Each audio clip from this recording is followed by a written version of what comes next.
Welcome to Garud institute of excellent education. आज हम practice set 3.4 करेंगे। ओके, मज़ा आने वाला है, ध्यान से देखना पूरा वीडियो। इससे पहले आई बटन आ रहा होगा, अगर इससे पहले वाले वीडियोस नहीं देखे तो जाके ज़रूर देखना, उसमें मैंने बेसिक्स सिखाया हुआ है, बहुत सारा बेसिक्स बहुत अच्छे से कवर किया हुआ है।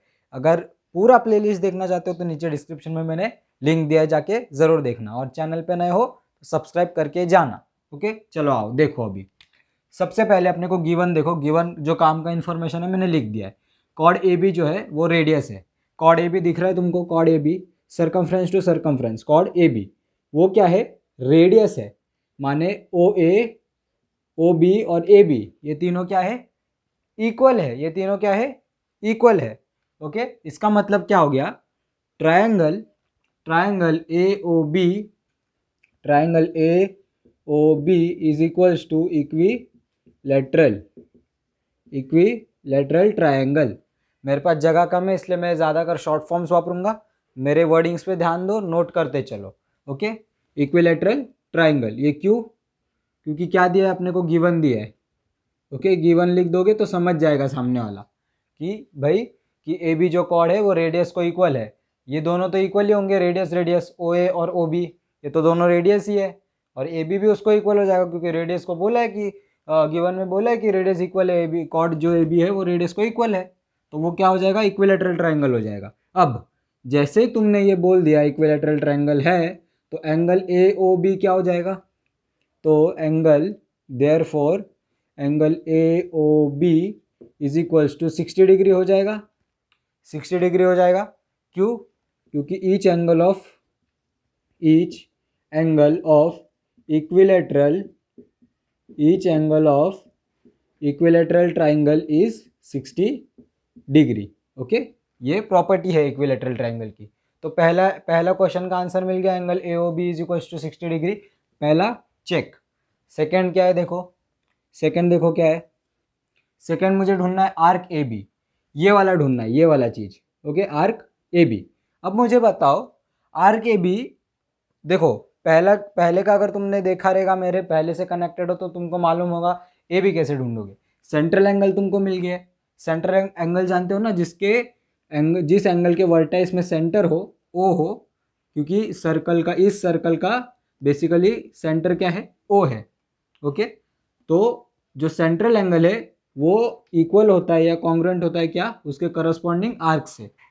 समझे ये बात, तो मैं क्या बोल सकता हूँ कि angle A O B is congruent to arc A B. Okay, क्यों, central angle is congruent to corresponding arc, corresponding arc. Okay, ये रीज़न है, रीज़न लिखना है ज्योमेट्री में, रीज़न ज़रूर लिखना है हर स्टेप के पीछे। तो आर्क ए बी कितना हो जाएगा तुम्हारा, यहाँ से आर्क ए बी जो है वो तुम्हारा कितना हो जाएगा, आर्क ए बी देखो 60 हो जाएगा, 60 डिग्री। मैंने पहले बताया था कि आर्क जो होता है वो किस फॉर्म में मेजर किया जाता है, डिग्री के फॉर्म में। ओके, तो ये 60 डिग्री मिल गया यहाँ पर, तो ये सेकेंड भी चेक। ओ थर्ड था वो, ठीक है, चलो ढूंढ तो लिया। ओके, अब चलो थर्ड में सेकंड ढूंढते। नंबरिंग कोई मैटर नहीं करता, बस तुम्हें वो सब ढूंढना है। ओके, चलो एक काम कर देते हैं, नंबर कंफ्यूज ना हो इसलिए 3 दे देते हैं यहाँ पर, और यहाँ पर 2 दे देते। चलो, तो एंगल ए सी बी ढूंढना है अभी, एंगल ए सी और बी। अब मुझे बताओ, ये वाला प्रॉपर्टी तुमने पढ़ा ही होगा, एंगल ए सी बी। वैसे भी एंगल ए सी बी ढूंढने के लिए तुमको आर्क ए बी ढूंढना ही पड़ता, क्यों मैं बताता हूँ। Okay, angle A C B जो है वो देखो क्या है, एक एक आर्क जो है वो सब क्या बोलते हैं, एक आर्क बन रहा है सर्कल के अंदर। तो क्या था इसका formula, angle A C B is equals to half of जो सबटेंडेड आर्क है, सबटेंडेड आर्क यानी ए बी। मैं क्या बोलना चाह रहा हूँ कि कोई एंगल है और उस एंगल के दो आर्म्स के साथ जो आर्क बना है उसका, उस आर्क का आधा वैल्यू ये वाला एंगल होगा। समझे मैंने क्या बोला, तो क्या हो जाएगा वो half of arc A B. Okay, ये प्रॉपर्टी है क्या, angle is half of, okay, angle is half of intercepted angle, या फिर बोल सकते हो तुम intercepted angle is of half of subtended arc. Okay, ये रीज़न है, ये थियरम भी है, इसका प्रूफ मैंने बोला था कि आगे वाली वीडियोस में दूंगा मैं। ओके, तो तब तक बने रहो। ओके, तो half of arc A B तो मिल गया मुझे 60 डिग्री। ओके, तो ये कितना हो जाएगा, 30 डिग्री हो जाएगा, बराबर, ये बराबर लिखा है मैंने। ओके, 30 डिग्री हो जाएगा, तो ये कितना मिला तुमको, ये मिला तुमको 30 डिग्री। ओके, याद रखो ये सब बातें। ओके, ये 60 मिला है। ओके, चलो सेकेंड, थर्ड और फर्स्ट चेक। अब लास्ट फोर्थ वाला बचा है। फोर्थ वाला देखो क्या बोल रहा है कि मेरे को आर्क ए सी और बी ढूंढना है। अब मुझे बताओ, सिंपल सी बात है ना, कि पूरा सर्कल जो है वो 360 डिग्री है और ए बी जो है उसमें से हटा दूंगा मैं, तो ए सी बी आर्क मिल जाएगा मुझे। सिंपल सी बात है ना, सिंपल सा लॉजिक है। तो क्या करोगे तुम, arc A C B plus arc A B is equals to, ये दोनों आर्क ए सी बी, ये पूरा आर्क और ये छोटा वाला आर्क ए बी, ये दोनों मिला के कितने हो जाएंगे, 360 डिग्री। यहाँ पर रीज़न क्या दोगे कि सर्कल है भाई, सर्कल है। ओके, क्योंकि सर्कल 360 डिग्री का होता है। तो ए सी बी जो है वो मेरे को ढूंढना है, तो आर्क ए सी बी का ए सी बी रहने दो यहाँ पर ही, प्लस आर्क ए बी तो तुमको मिला है यहाँ पर 60। ओके, तो डाल दो, पुटअप कर दो, तो 360। तो आर्क ए सी बी क्या हो जाएगा, 360 माइनस 60। ओके, ये समझा, 360 माइनस 60, तो arc A C B finally क्या हो जाएगा, A C B is equals to 300 degree. Okay, 300 degree. यहाँ पर तुम एक रीज़न लिख सकते हो फ्रॉम कौन सा वाला स्टेप है वो, थर्ड वाला स्टेप है ना, नहीं, हाँ थर्ड वाला स्टेप है। यहाँ पर देखो कंफ्यूज ना होना, मैंने थर्ड वाला, यहाँ पर थर्ड वाला क्वेश्चन था तो इसलिए मैंने थर्ड स्टेप डाला, आप सेकंड भी डाल सकते हो, वो स्टेप्स है बस। ओके, तुम जो ढूंढ रहे हो वो मैटर कर रहा है। ओके, वहाँ पर तो तुम वैसे भी नोटेशंस दे ही रहे हो कि मैं क्या ढूंढ रहा हूँ। ओके, कॉपी कर लो, ज़्यादा कॉम्प्लिकेटेड नहीं था, समझ, ईजी था। ओके, छाप लो, आई होप हो गया रहेगा। चलो मिटा देते, चलो अब नेक्स्ट सम देखते। नेक्स्ट सम भी बड़ा आसान है, देख लेना भी ध्यान से। देखो क्या हो रहा है, सबसे पहले तो बोला है कि पी क्यू आर एस जो है, जो क्वाड्रिलेटरल तुमको दिख रहा है सर्कल के अंदर, वो क्या है, वो एक साइक्लिक क्वाड्रिलेटरल है। साइक्लिक क्वाड्रिलेटरल क्या होता है, उसकी प्रॉपर्टीज क्या होती है, मैंने सिखाया हुआ है। ओके, जाके ज़रूर देखना, अगर नहीं शॉर्ट में ही एकदम समझना है तो वीडियो कंटिन्यू करना, मैं समझा दूंगा वापस एक बार शॉर्ट में। ओके, जो जो प्रॉपर्टीज़ इंपॉर्टेंट है यहाँ पर, जो जो सम्स में यूज़ होंगी। साइक्लिक क्वाड्रिलेटरल है। दूसरी बात दी है कि पी क्यू जो है, ये वाला पी क्यू, ये वाला साइड और क्यू आर जो है वो कॉन्ग्रुएंट है। ओके, और थर्ड दिया है कि पी एस आर जो है, पी एस आर यानी ये वाला एंगल, ये 110 डिग्री है। ओके, ये तीनों इन्फॉर्मेशन दी हुई है।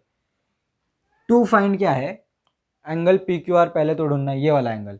अब मैं आसानी से ढूंढ सकता हूँ, क्यों, क्योंकि देखो मेरे को दिया है major, sorry, angle P S R is equals to 110 degree. ये क्या है, मेरे को गिवन है, बराबर। अब ये क्यों लिख रहा हूँ मैं, तुमको समझेगा। तो angle P S are plus angle P Q R, ये दोनों मिला के क्या होंगे, 180 डिग्री। क्यों, क्योंकि साइक्लिक क्वाड्रिलेटरल है, साइक्लिक क्वाड्रिलेटरल। ओके, ये ध्यान से लिखना। या फिर तुम एक और अल्टरनेटिव रीजन लिख सकते हो कि opposite side of cyclic quadrilateral, मैं शॉर्ट फॉर्म में लिख रहा हूँ, मेरे वर्डिंग्स पर ध्यान दो। Opposite side of cyclic quadrilateral are supplementary.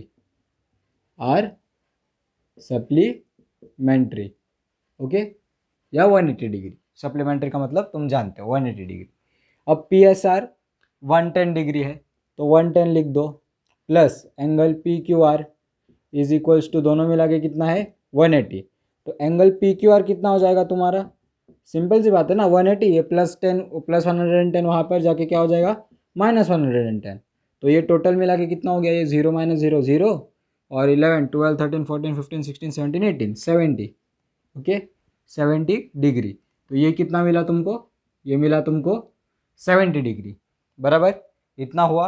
अब सेकेंड स्टेप मेरा क्या है, सेकेंड स्टेप मेरे को क्या ढूंढने का है, major arc P Q R. Arc देखो पी क्यू आर कहाँ पर है, पी क्यू आर दिख रहा है, पी क्यू आर। तो मैं सिंपली क्या बोल सकता हूँ, angle P S R is equals to half of arc P Q R. ये बोल सकता हूँ क्या मैं ये बोल सकता हूँ, क्योंकि क्या प्रॉपर्टी है अपनी, देखो ये आर्क ऐसा है, ये कुछ तुमको दिखना चाहिए, यहाँ पर 110 डिग्री है, ओके, जो मैं बोल रहा हूँ वो तुमको दिखना चाहिए, विजुअलाइज होना चाहिए, ओके। देखो ये दिख रहा है क्या तुमको, पहले बताओ मुझे, ये भूल जाओ, इतना ये वाला ट्रायंगल भूल जाओ, ये इतना दिख रहा है ये पार्ट, ओके। तो क्या क्या इसका रीज़न क्या है, क्या रीज़न है, वही intercepted angle, intercepted angle is half of क्या, सबटेंडेड आर्क, ओके। इसका मोटा मोटा मतलब क्या है, इसका मोटा मोटा मतलब ये है कि जो तुम्हारा आर्क है वो डबल है इस एंगल का। क्या बोला मैंने, समझा, ये आर्क जो है वो इसका डबल है, बस इतनी सी बात तुमको जाननी है। तो एंगल पी एस आर कितना है, देखो 110 डिग्री है, is equals to half of arc P Q और आर। तो मैं ये वाला हाफ माने क्या है 1/2 है, तो ये 2 डिवाइड में है, इज इक्वल टू के वो सर जाके क्या हो जाएगा मल्टीप्लाई में। तो 2 × 110 इज इक्वल्स टू क्या हो जाएगा आर्क पी क्यू आर। तो ये क्या हो जाएगा, ये कितना हो जाएगा आर्क पी क्यू आर, 110 × 2 कितना हो जाएगा 2 220 डिग्री, ओके 220 डिग्री। ये मिल गया, ये फर्स्ट अपने को चेक हो गया है, सेकंड भी चेक हो गया है, ओके। थर्ड देखो क्या है, मेजर आर्क क्यू आर, देखो क्यू आर ये वाला चीज़, ओके क्यू आर। अब मैं ये चीज़ में ध्यान देना तुम, क्या है ये बड़ा इंटरेस्टिंग चीज़ है, देखो ये तुमने बहुत पहले पढ़ा है पर ये यहाँ पर काम आएगा। देखो सबसे पहले मैं क्या बोलूँगा कि जो कॉर्ड है, कॉर्ड पी क्यू जो है, कॉर्ड क्यू आर को कॉन्ग्रुएंट है, chord P Q is congruent to chord Q R, या आर क्यू बोल सकते हो, क्यू आर बोल सकते हो, आर क्यू बोल सकते हो, एक ही बात है। हाँ तो ये क्या है, गिवन है तुमको, ओके, ये क्वेश्चन में दिया हुआ है, मैं अपने घर से उठा के नहीं ला रहा हूँ, ओके, ये क्वेश्चन में दिया हुआ है, ओके। तो जैसे तुमने ये बोला, जैसे ही तुमने ये स्टेटमेंट डाला गिवन में दिया हुआ है, तो वैसे ही तुम्हारा जो क्यू आर आर्क है और पी क्यू आर्क है वो भी इक्वल हो जाएगा। तो क्या हो जाएगा, arc P Q is also congruent to arc Q R. ये क्यों हुआ, इस पे इसके पीछे एक रीज़न था, याद है तुमको कि कॉन्ग्रुएंट क्या रीज़न है, if chords are congruent,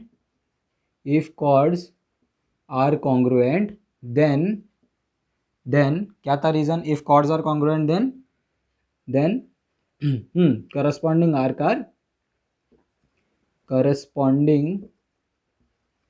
corresponding arcs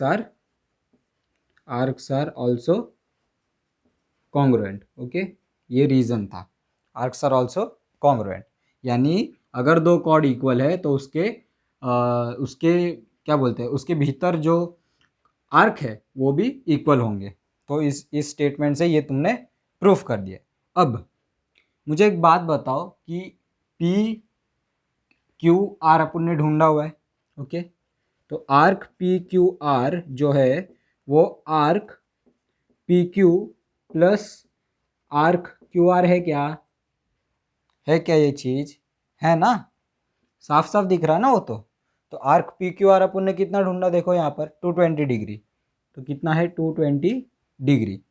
और मैं ये दोनों को एक ही बोल सकता हूँ ना, यानी मैं यहाँ पर प्रूफ कर दिया हूँ कि ये दोनों चीज़ एक ही है। और अपने को चाहिए क्या, देखो क्वेश्चन में किधर गया, हाँ क्यू आर चाहिए अपने को, तो मैं क्या ये 2 आर्क क्यू आर लिख सकता हूँ क्या, 2 आर्क क्यू आर लिख सकता हूँ क्या, ज़रूर लिख सकता हूँ ना, क्योंकि चलो यहाँ पर ना एक स्टेप तुम ऐड कर देना, ये पी क्यू के जगह पे ना क्यू आर डाल देना, क्योंकि और स्टेप रीज़न क्या लिखना है यहाँ पर कि आर्क, चलो फ्रॉम थर्ड लिख देना, कोई कोई ज़रूरत नहीं है उतना सब लंबा लिखने की, फ्रॉम थर्ड लिख देना, अपने आप समझ जाएंगे कि कॉन्ग्रेंट है।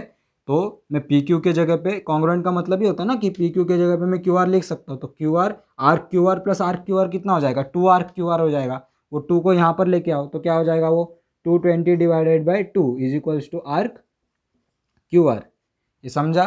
तो ये कितना हो जाएगा वापस 110 डिग्री।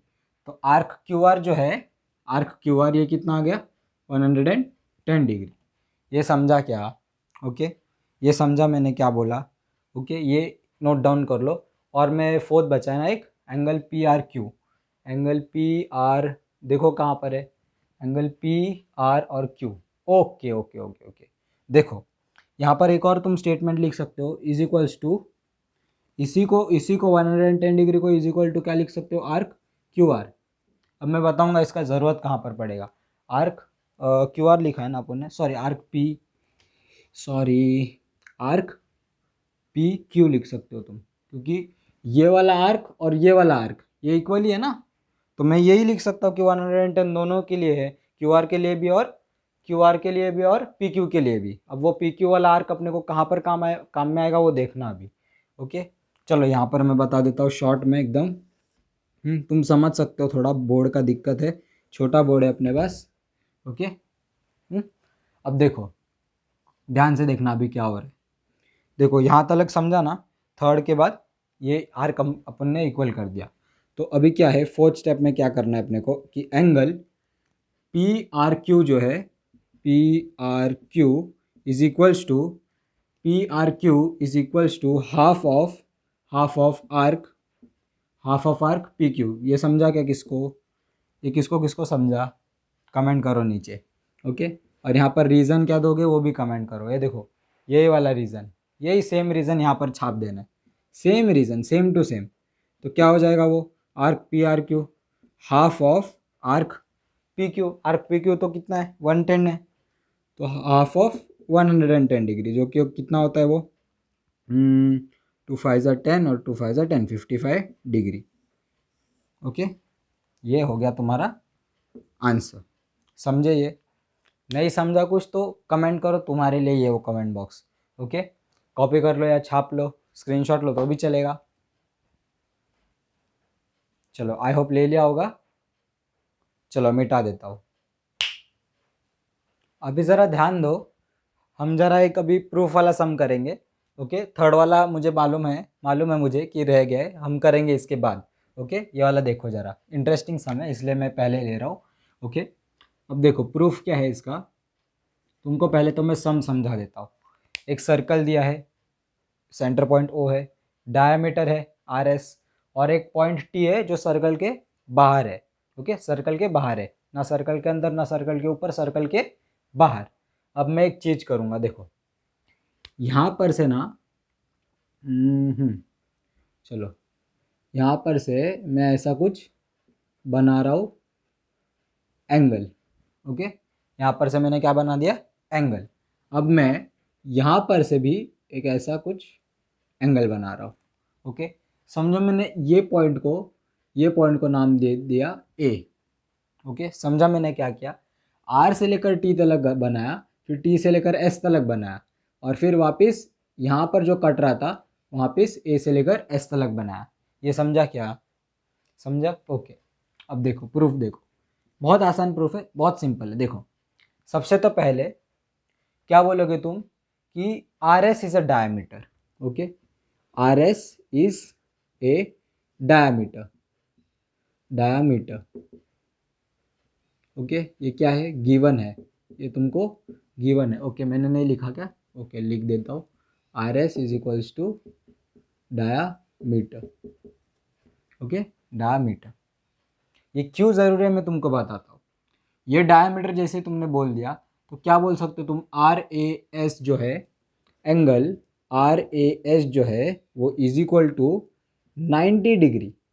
ये कैसे बोल रहा हूँ मैंने क्या बोला था, कोई भी अगर एक एंगल इंस्क्राइब्ड होगा कोई भी हाफ सर्कल में तो वो हमेशा 90 डिग्री होगा, वो हमेशा 90 डिग्री होगा। लॉजिकली भी सोचोगे तो आधा सर्कल कितना होता है, 180 डिग्री होता है।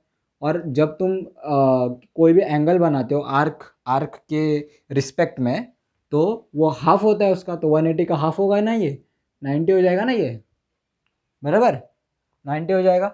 ठीक है, तो क्या क्या यहाँ पर क्या स्टेटमेंट दे सकते हो तुम, क्या रीज़न दे सकते हो कि एंगल इंस्क्राइब्ड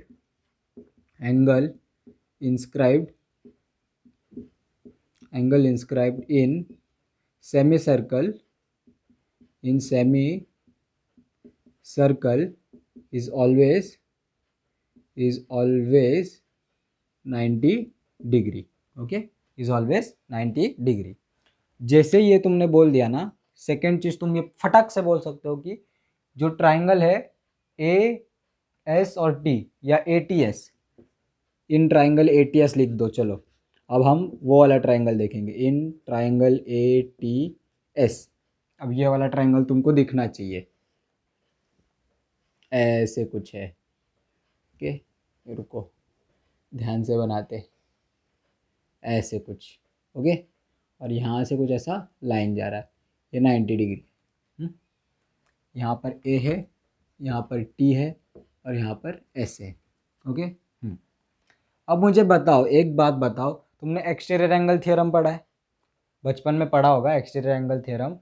जब भी कोई ट्रायंगल का बाहरी एंगल वो दोनों के अंदर ही एंगल से एडजेसेंट एंगल के एडजेसेंट एंगल को छोड़ के जो बच गए उसका सम होता है।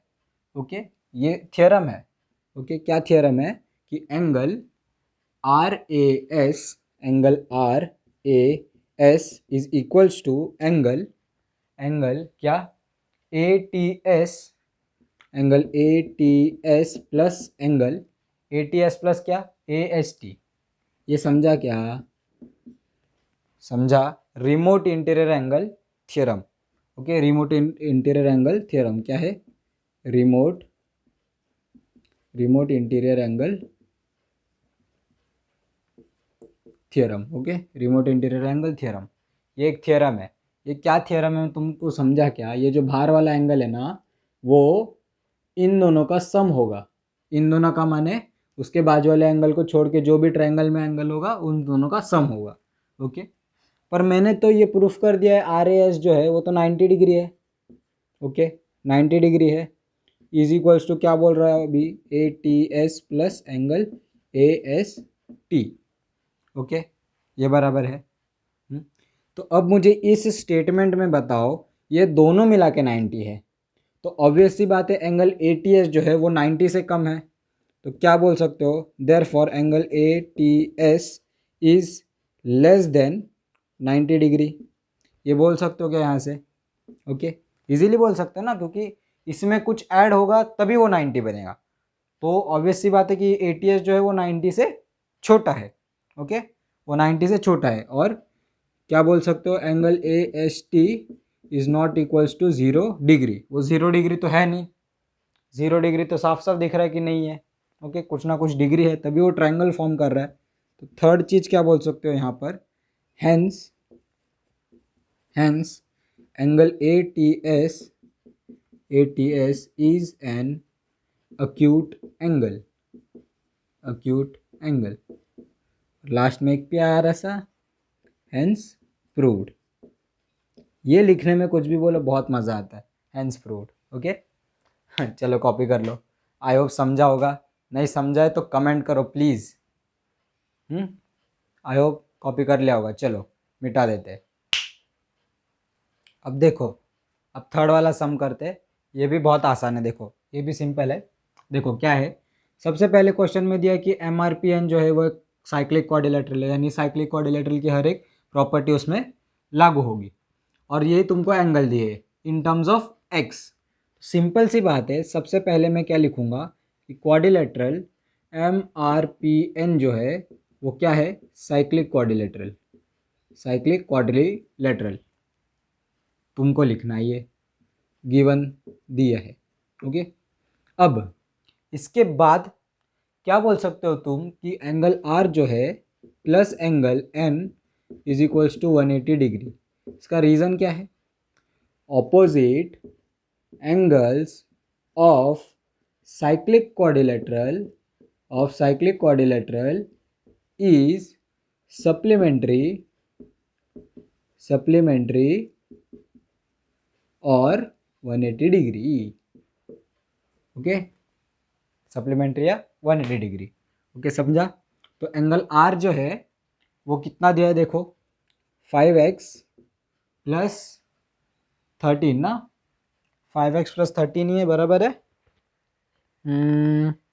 चलो 5x प्लस 13 है, 5x प्लस 13 और फिर प्लस क्या करना है, एंगल एन, एंगल एन कितना दिया है देखो 4x plus 4, 4x plus 4 is equals to क्या है 180। सिंपल इक्वेशन है, सॉल्व कर लोगे, 5x प्लस 4x कितना हो जाएगा 9x हो जाएगा, प्लस 13 और 4 कितना हो जाएगा 4 5 6 7 17 हो जाएगा, is equals to 180।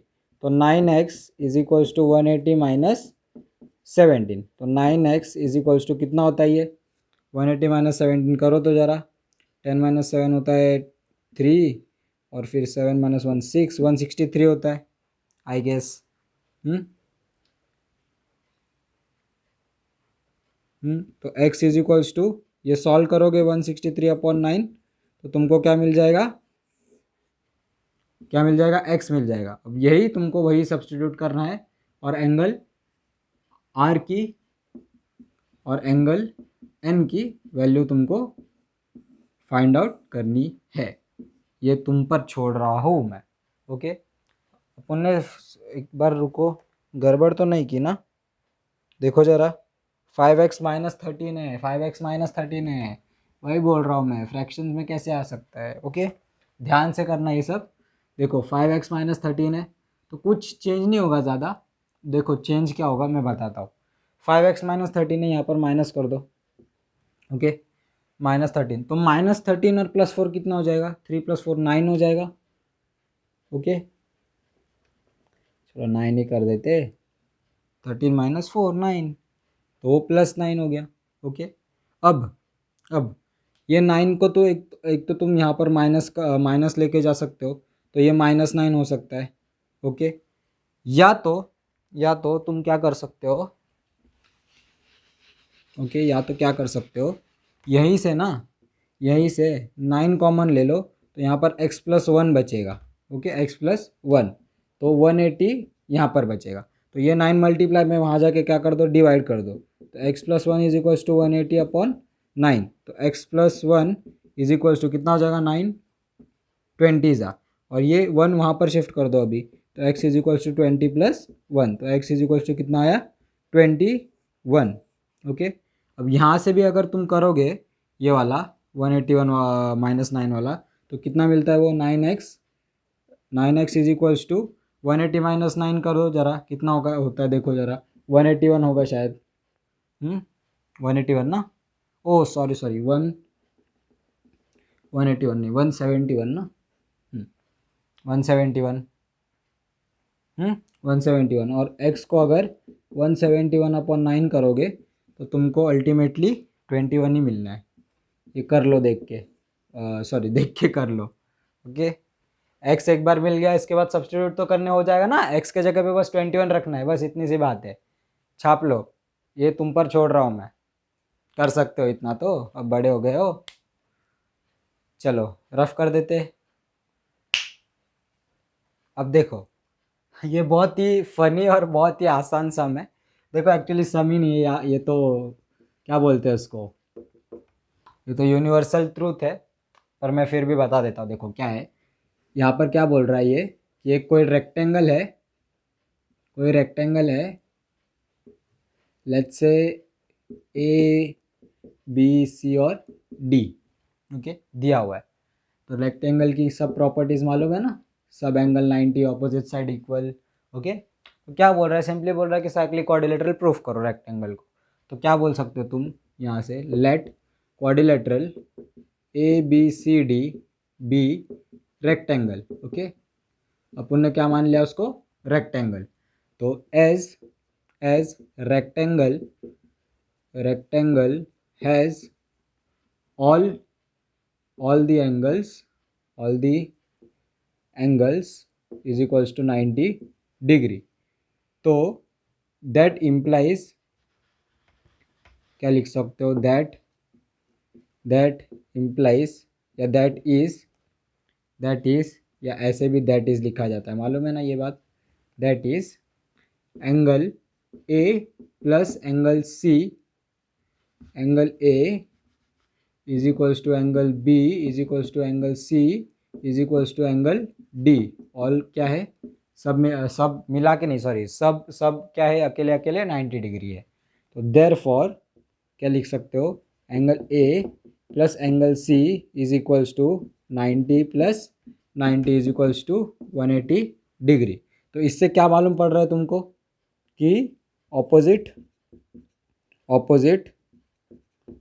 Angles of rectangle are supplementary, बराबर, आर सप्लीमेंट्री, ये बराबर है। Opposite angles of the rectangles are supplementary, ये तो प्रूफ हो गया यहाँ से। देयरफॉर क्या लिख सकते हो, थस या देयरफॉर, थस लिख दो, थस रेक्टेंगल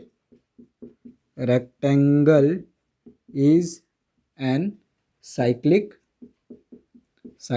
क्वाड्रिलेटरल। आसान था ना।